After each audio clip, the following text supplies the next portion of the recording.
Pemirsa, masyarakat di wilayah Banjar, Biaung, Kesiman, Kertalangu, Denpasar berduyun-duyun datang ke TPS untuk menyalurkan hak pilihnya pada Pilkada serentak tahun 2024. Tak hanya para remaja, para lansia pun terpantau antusias datang ke TPS, terlebih TPS di wilayah tersebut berdekatan dengan panti sosial Tresnawerdi Wanaseraya.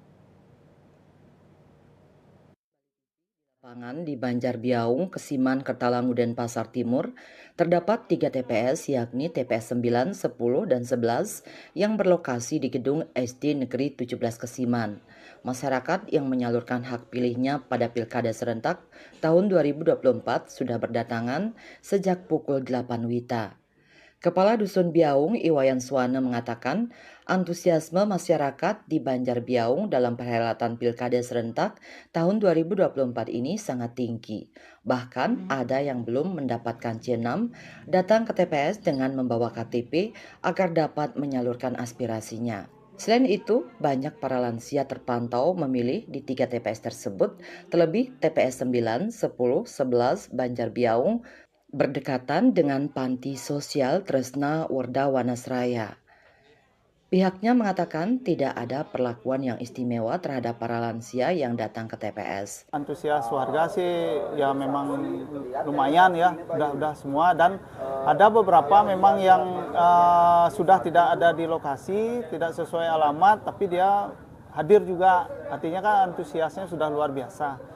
Masyarakat yang sudah tidak tinggal di sini tapi KTP masih sini dengan kesadaran diri datang ke TPS untuk pemilihan pilkada tahun ini.